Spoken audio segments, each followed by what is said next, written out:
Welcome to Theory of Computation. This is lecture number 2. In the first lecture, we heard an informal story of computation and we discussed what kind of questions we'll be answering in this course and will be asking in this course. As you know, this is a very interesting course. However, in order to answer these questions, now we have to get into the details, the nitty-gritty of this subject. So in order to do that, we have to get more technical. So today's lecture is going to be quite technical, and today we will start by reviewing some basic definitions from automata theory. After that, we will define Turing machines. As I had told you in the first lecture, Turing machines is a very, very important concept in computer science. In fact, for us, it is the most important concept. And the rest of this course is going to be a study of the Turing machines. After that, we will look at some simple examples of Turing machines and try to get a grip on how these machines do perform their computations. Let us start by recalling some very basic definitions from automata theory. Let's start with the concept of an alphabet. What is an alphabet? Well, for us, an alphabet is going to be a finite set. Any finite set would do. For example, computer scientists like working with the alphabet that consists of only two elements, 0 and 1. The elements of the alphabets are usually called symbols. So, the favorite alphabet for computer scientists is the one that consists of two symbols, namely 0 and 1. We can have other kinds of alphabets. For example, here sigma 2 is an alphabet that consists of all the lowercase letters in the English alphabet. We are very familiar with it. It consists of 26 symbols. Another alphabet that's shown on the slide right here consists of 5 symbols, namely 0, 1, X, Y, and Z. As you can see, there is no restriction on what kind of symbols there would be in an alphabet. For us, an alphabet is just going to be a finite set of symbols. Starting with an alphabet, we will start making more complex things. For example, the first important concept is that of a string. Let us start with an alphabet sigma, and if we take a finite sequence of symbol over this alphabet, that is called a string. Remember, whenever you talk about a string, you must have an alphabet in mind.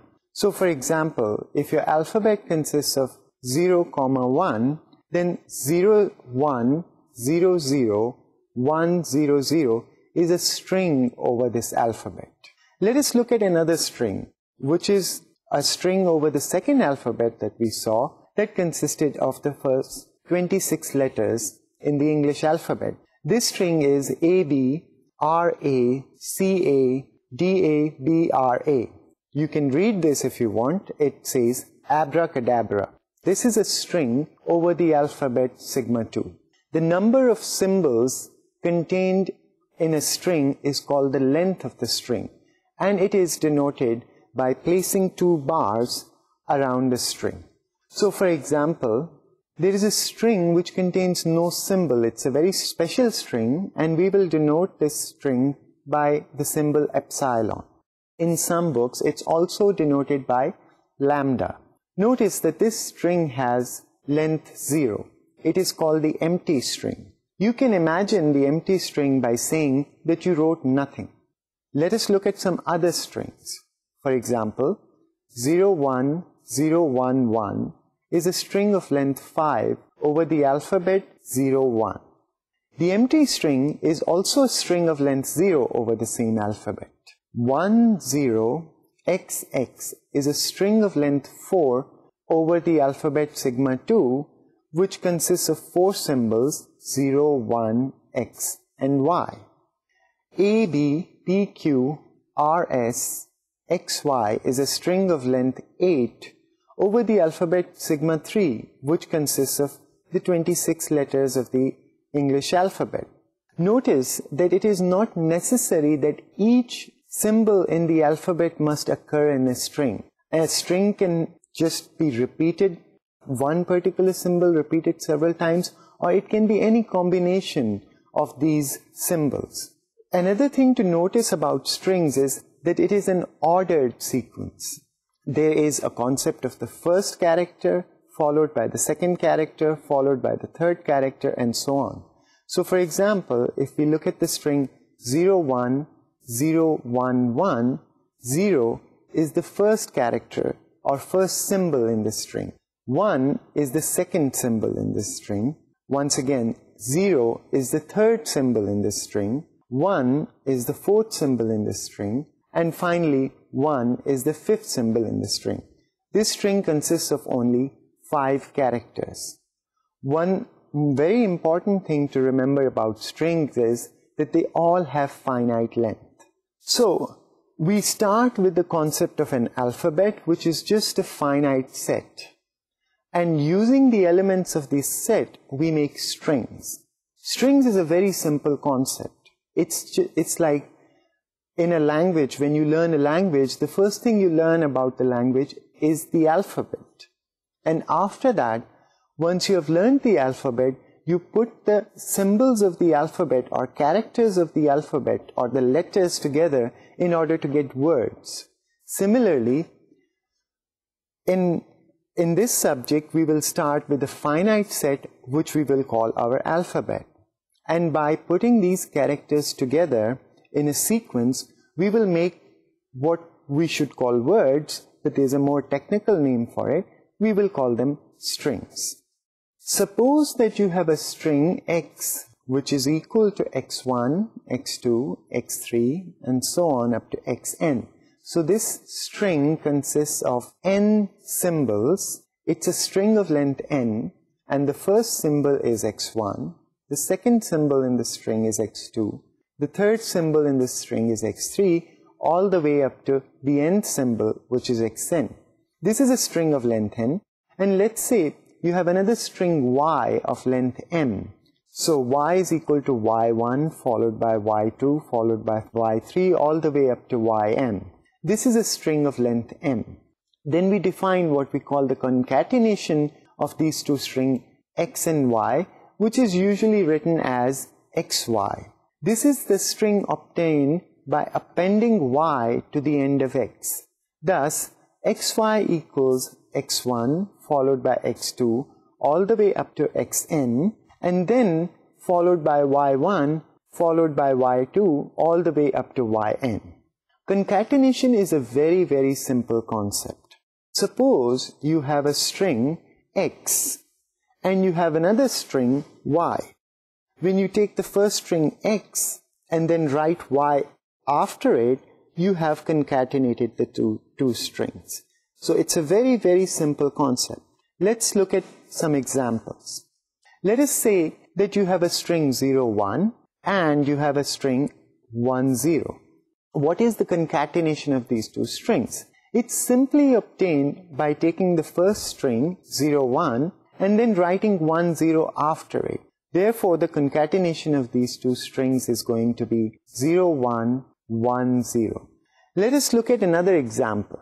Let's take the string 1, 1, 1 and let us take the empty string and let us concatenate the two strings. Well, what would be the result?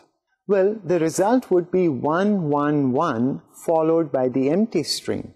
But the empty string contains no characters. So the concatenation of 1, 1, 1 and the empty string is just 1, 1, 1. In fact, the concatenation of any string with the empty string gives you the original string back. This is because the empty string does not add characters. Let us look at another example.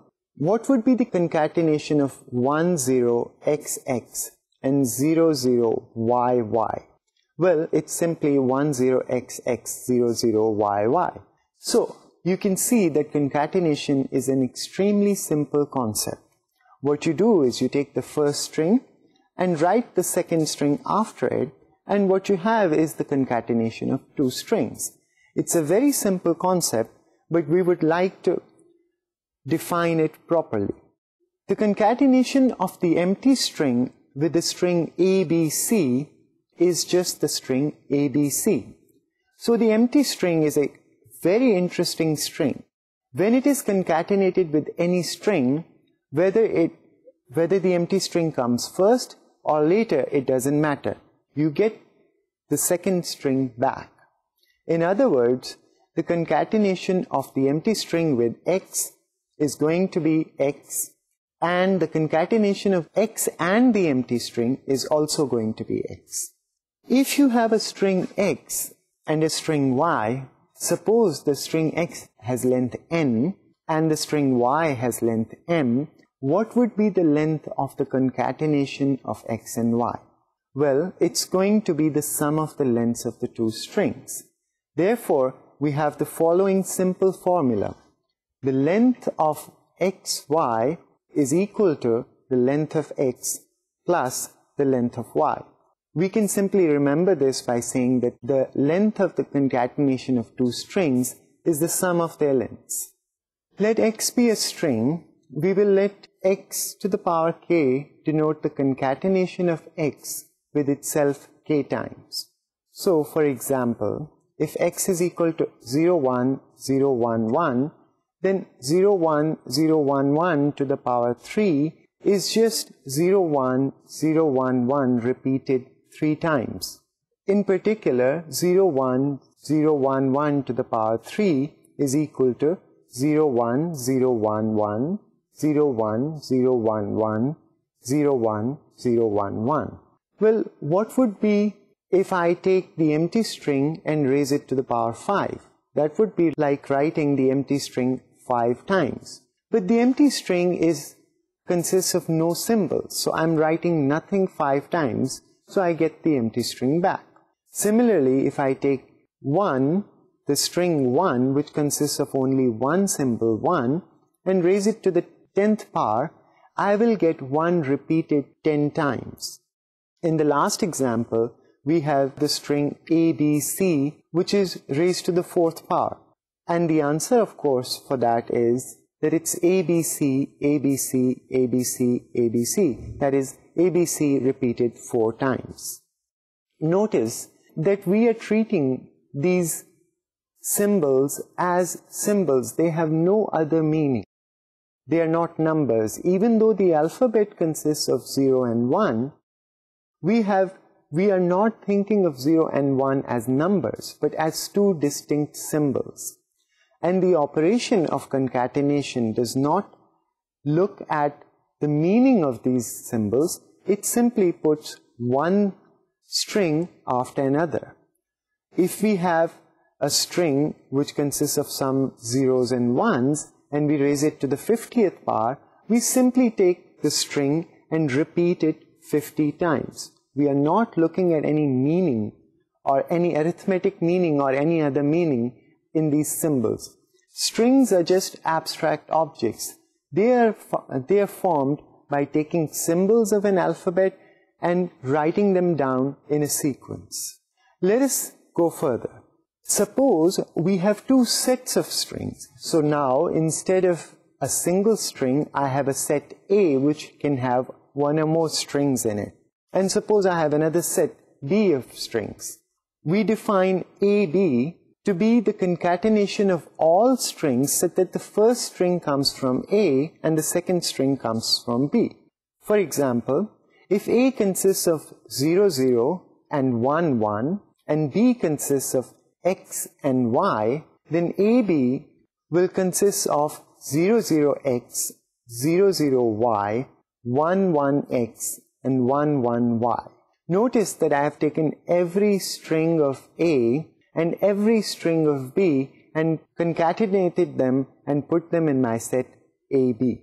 Another example is when the set A consists of 1, 0 and 0, 1, and the set B consists of X, X, Y, and XY. In this case, notice that B has 3 strings, but they are not all of the same length. There are 2 strings of length 2 and 1 string of length 1 in it. In this case, the set AB will be equal to 1, 0, XX, 1, 0, Y, 1, 0, XY. 01XX, 01Y, 01XY. Once again, you'll notice that I've taken every string in the set A and concatenated with every string in the set B to obtain AB. Of course, as you would have guessed, the size of the set AB is going to be the product of the sizes of A and B. Notice that the size of a set of strings is the number of strings that are in the set, not the lengths of the strings that are in the set. A set can have many strings of different lengths, but the size of a set of strings is the number of strings that are in the set, not the lengths. Let us look at another set A of strings. We define the set A to the 0 to be the set consisting of the empty alphabet. And we define the set A to the K to be the product of the set A to the K minus 1 and A. So, A to the K consists of taking K strings from A and concatenating them together. Let us look at an example. Let us say that A is 0, 0, 1, 1. Then A to the power 2 is going to be the set of strings which consists of 0, 0, 0, 0, 0, 0, 1, 1, 1, 1, 0, 0, and 1, 1, 1, 1.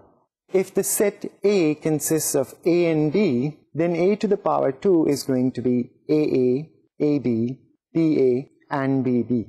If we take the same set and raise it to the third power, we'll get all strings of length 3 over AB. Namely, we will get AAA, AAB, ABA, ABB, BAA, BAB, BBA, and BBB. Of course, the size of A to the power K is going to be the size of the set A raised to the power K. Let us take an alphabet sigma. Then sigma to the K is going to be the set of all strings of length K over this alphabet.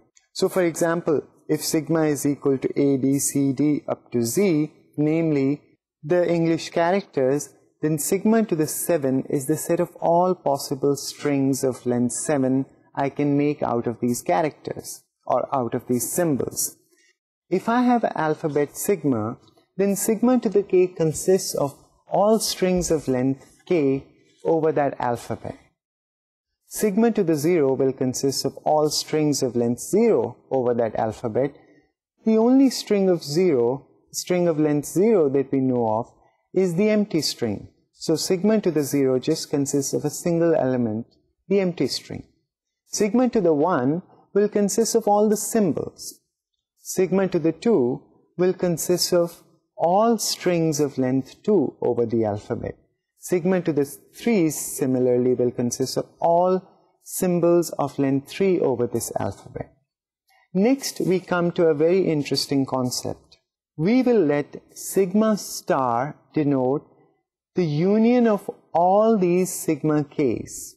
So sigma star is the set of all strings over the alphabet sigma. Formally, sigma star is the union of sigma to the 0, sigma 1, sigma to the 2, sigma to the 3, and so on. This set consists of all strings over the alphabet. So if sigma is the alphabet 0, 1, then 0, 1 star denotes the set of all strings that I can write using the symbols 0 and 1. Examples of strings in 0 to the 1 star are the empty string 1, 0, 1, 0, 0, 0, 1, 1, and the last example, which is an extremely long string over this alphabet 0, 1, too long for me to read right now. So if sigma is an alphabet, sigma star denotes the set of all strings over the alphabet. So if we take the alphabet 0, 1, then what are the things that are in sigma star?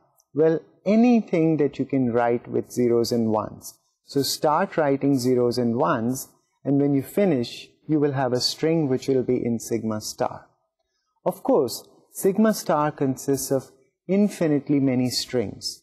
But what is important to remember is that every string in sigma star itself has a finite length. So sigma star is an infinite set. However, every string in sigma star has finite length. Let's now talk about lexicographical ordering of strings. So we are going to order the strings in sigma star using a dictionary order, except for in this order the shortest strings are going to precede the longest string. Thus, to write the strings of 0, 1 star in a lexicographical order, we first write all the strings of length 0 in dictionary order, then all the strings of length 1 in dictionary order, and so on. Thus, the lexicographical ordering of 0, 1 star is the empty string 0, 1, 0, 0, 0, 1, 1, 0, 1, 1, 0, 0, 0, 0, 0, 1, and so on. There is a very nice and simple way to get the lexicographical ordering. It's very neat, and it's very easy for computer scientists to understand as they know how to write numbers in binary. Let us first write down all the integers that we know of, 1, 2, 3, 4, 5, 6, and then convert them into binary, and we get this sequence of strings 1, 1, 0, 1, 1, 1, 0, 0, 1, 0, 1, 1, 1, 0, and so on. Now let us throw away the leading one from each one of these strings, and we get all the strings in lexicographical order as follows. We get the empty string first, then 0, then 1, then 0, 0, then 0, 1, and 1, 0. Now we are going to start studying another very important concept, and that is the concept of a language. A language is just going to be a subset of sigma star. Let us look at 3 examples. The first example is the language L1, which consists of the following strings: epsilon, 0, 0, 1, 0, 1, 1, 0, 1, 1, 1, 0, 0, 0, 1. L1 is a finite language. Let's look at another interesting language, which is infinite. L2, which is the set of all strings over 0, 1, which start with a 0. So L2 consists of all the strings which start with a 0, and it does not consist of any string that starts with a 1. The language L3 is the set of all strings that end with a 1. Let's note that 1, 0, 0, 0, 1 is in L1, but 0, 0, 0 is not in L1. Similarly, the strings 0, 0, 0, 1, 0, 1, 0, 1, 0, 0, 1, 0, 1, 0, 1 are strings in L2, and 1, 0, 1, 1, 1, 1, 1, 1, 0, 0 are not in L2. 1, 1, 1, 1, 0, 0, 1 are strings in L3, and 0, 1, 0, 1, 0, 0 are not strings in L3. 0, 1, 1 is a string that is present in all these languages. Let us look at a more complicated language over 0, 1 star. Let LP be the set of all strings such that when we interpret this string in binary, we get a prime number. So for example, 1, 1 is a string in LP. 1, 0, 1 is also a string in LP because it denotes the number 5, which is a prime number. Similarly, 1, 0, 0, 0, 1 is also in LP because it denotes the number 17, which is a prime. However, 1, 0, 0, which denotes 4, is not in this language, as this language only consists of primes. If I give you a string, it is not at all easy to tell whether that string belongs to the language LP. What you will have to do is take that string, which is a binary string consisting of zeros and ones, convert it into a number, and check whether that number is a prime number or not. That is a complicated procedure. However, this language is well defined, and it is a language over the alphabet 0, 1. The fundamental problem that we are going to deal with in this course is going to be as follows. We will be given a language, And what we would want to know is whether a string belongs to this language or not. For example, that language may be LP, which is the set of all strings which represent prime numbers. We would like to know if a string represents a prime number. What we would want to do is build a machine to which we can give this string as an input. And the machine performs a computation, and then instead of us having to do the computation, the machine will perform a computation and eventually tell us whether that string belongs to the language or not. So for example, we would like to build a machine in which if we give a binary string, it would tell us whether that binary string represents a prime number or not. This is going to be the fundamental goal. And the machines that would perform this task for us are going to be Turing machines.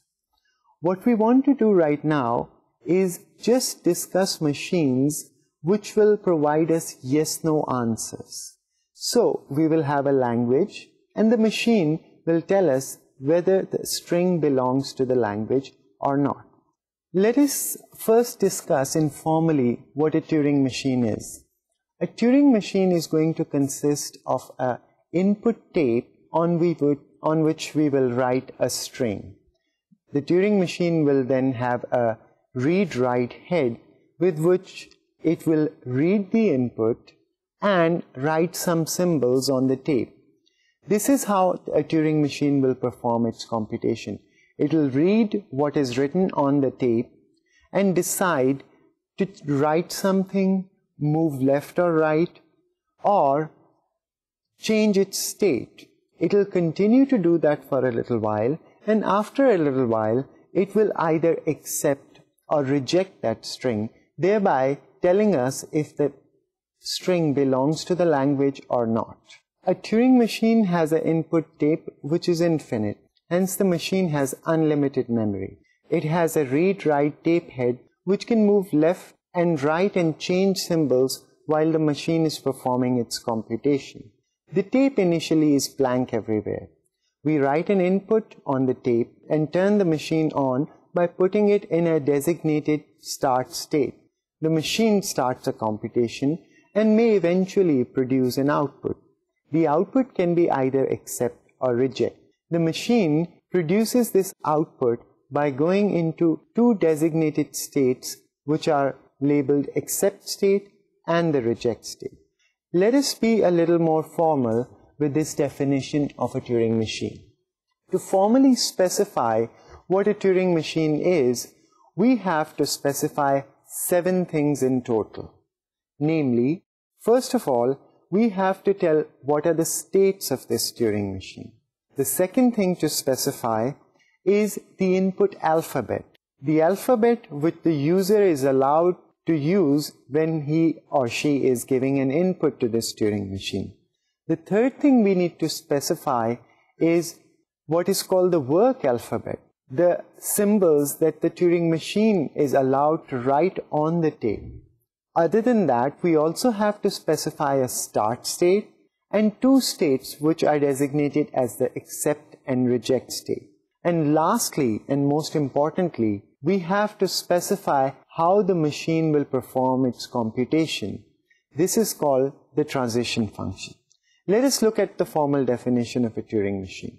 Formally, a Turing machine M is going to be a 7-tuple Q, sigma, gamma, delta, Q0, QA, and QR, where Q, sigma, and gamma are all going to be finite sets. Q is going to be the set of states of this Turing machine.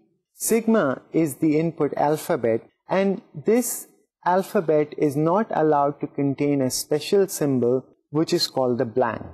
The work alphabet is going to be a superset of the input alphabet, and it will contain this special symbol called the blank.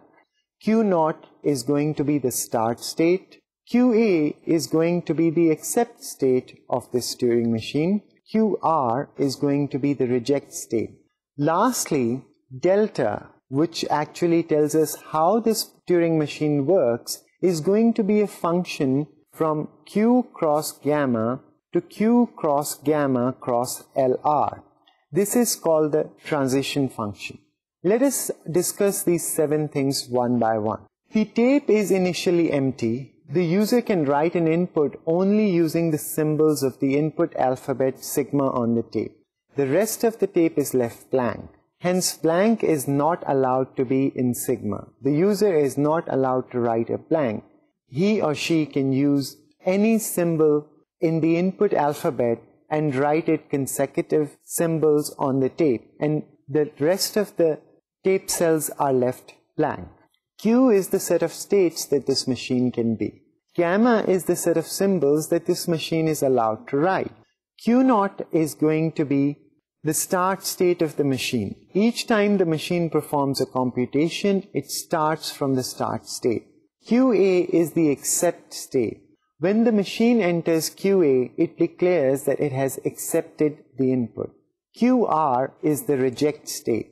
When a machine enters QR, it declares that it has rejected the input. Delta, which is the most important part of the Turing machine, is the transition function. It actually describes how the machine will perform its computation. How does a Turing machine work? We have to understand how it takes a single step. The transition function delta tells us how it takes a single step. The Turing machine looks at the current symbol under its tape head and the state that is in, and depending on this, it decides the following 3 things. 1. What will be the next state? 2.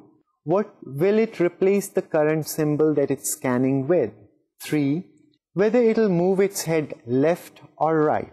This is why the transition function has Q cross gamma as its domain, which means the transition function actually needs to know what's the state and what's being read by the tape head.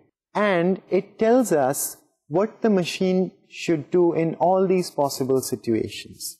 The range of the transition function is Q cross gamma cross L comma R, which means that it would tell us what would be the next state, what would be the replacement of the current symbol, and whether the tape head will move left or right. Therefore, the delta function specifies all the 3 decisions the machine has to make, and it does so by looking at the current state and what is being read by the tape head currently. Let us look at a very simple Turing machine, M1. In order to describe a Turing machine, I will have to specify all 7 things. This machine has 3 states. Thus, Q is equal to Q0, QA, QR. The input alphabet for this Turing machine is going to be 0, 1. The work alphabet for this Turing machine is going to be 0, 1 and the blank symbol. This is a very simple machine. The start state is going to be Q0. The accept state is going to be QA. The reject state is going to be QR. And the transition function delta is given as follows. The transition function can be given by what we call a transition table. So let us read this transition table. The first row of this transition table has Q0, 0, QA, 0, R. What does this mean? This means that if the machine is in state Q0 and it reads the symbol 0, its next state would be QA and it would replace that symbol by 0 and move to the right. The next row of this transition function is Q0, 1, QR, 1, R. This means if the machine is in the state Q0 and it reads the symbol 1, it will go into the state QR, replace the current symbol with 1, and then move right. The third row of this table has Q0 blank, QR blank, R in it. This means if the machine is in the state Q0 and it reads a blank, it would move into the state QR, it would replace the blank with a blank and move to the right. As you can see, the rest of the entries in this table are not filled. That is because QA and QR are accept and reject states. Once the machine reaches these states, the computation of the Turing machine stops or halts. After that, the machine does not compute anymore. It has actually produced an output. Therefore, I have not specified these entries. This is because they are completely irrelevant. I could fill them with anything I want, and I would have no bearing on the workings of this Turing machines. Let us look at what this Turing machine would do if we give it various inputs. Let us suppose that this Turing machine is given a blank as an input. So the user does not give it any input. So the input is epsilon, the empty string. In that case, the machine starts in the state Q0 and it reads a blank. According to the transition function, it should go into the state QR, replace the blank with a blank and move right. Well, what does that mean? That means the machine has actually rejected the empty string. So the machine has declared the empty string as rejected. Let us suppose we give this Turing machine 0 as an input. It starts in the state Q0, reads the 0, and according to the transition function, it has to go into the state QA, replace it with a 0 and move to the right. Hence, it goes into the state QA and accepts this input.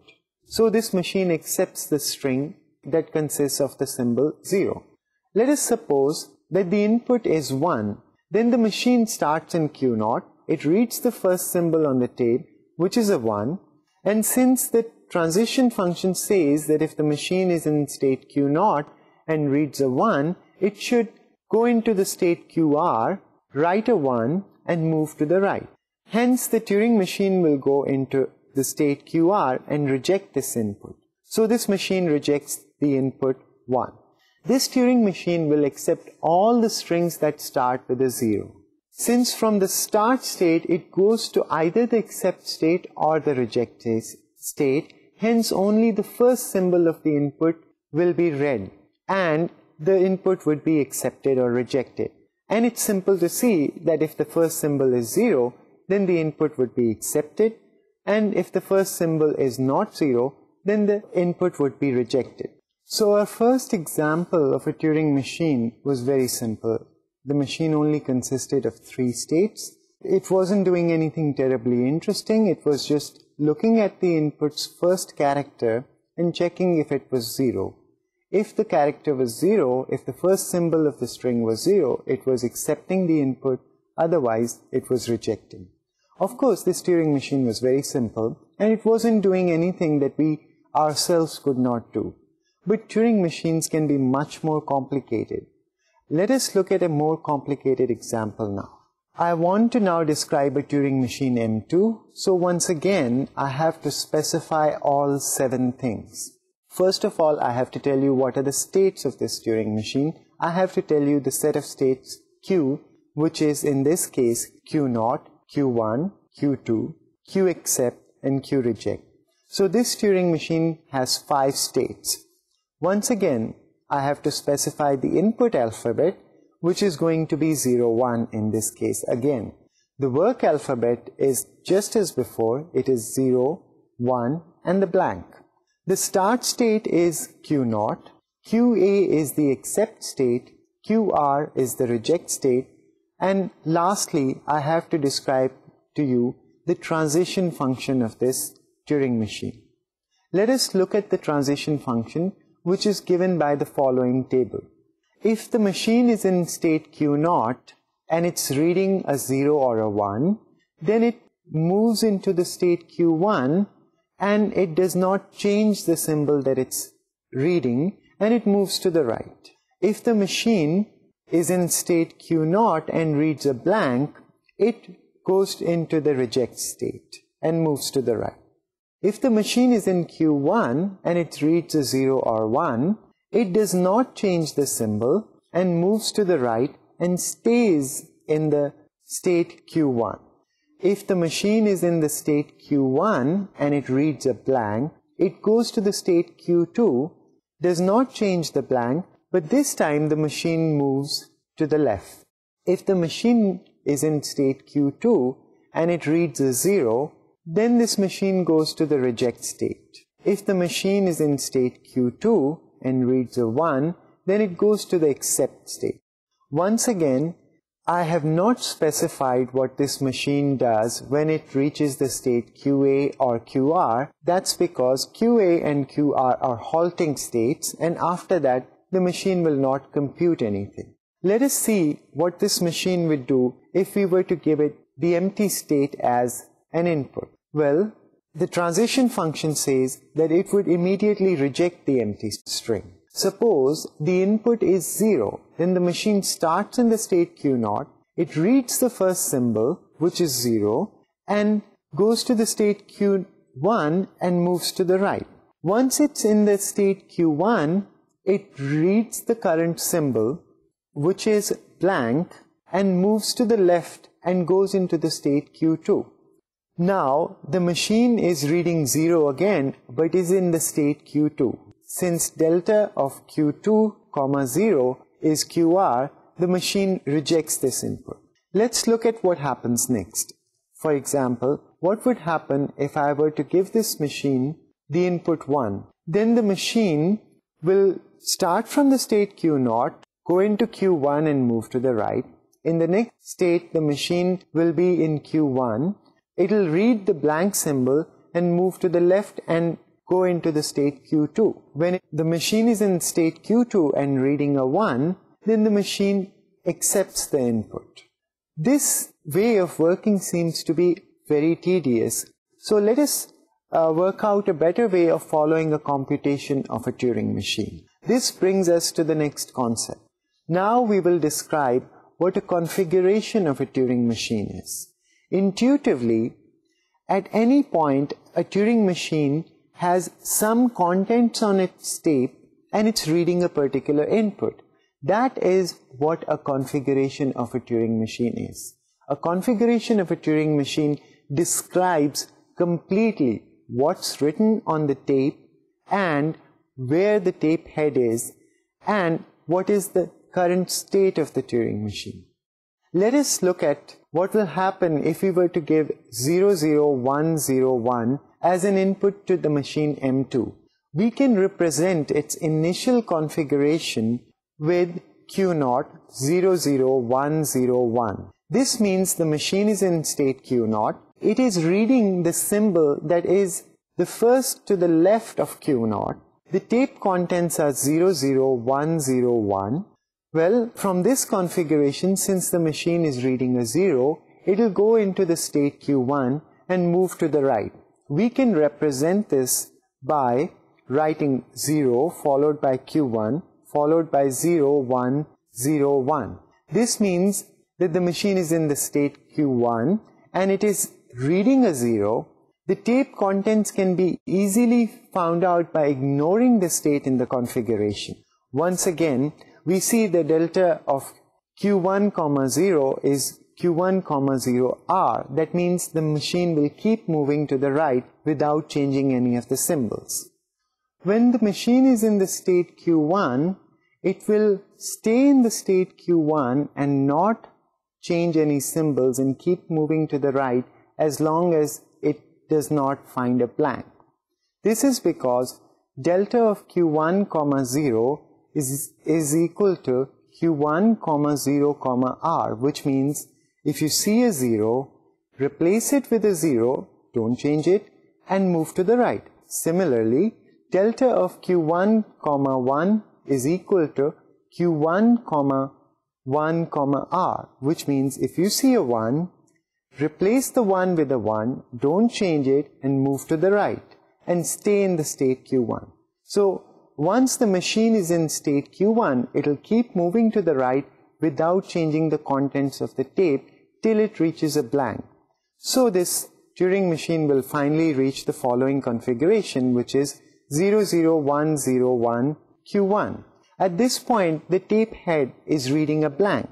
Now we look up the transition function and observe that delta of Q1, blank is Q2, blank, left. So now the machine will change its state to Q2 and move to the left. At this point now, the machine goes in the configuration 0010 Q21. And since delta of q2 comma 1 is equal to qa comma 1 comma r, the machine will eventually reach 00101 qa and accept this string. Can you tell me what are the strings that are accepted by this Turing machine and which are the strings that will be rejected?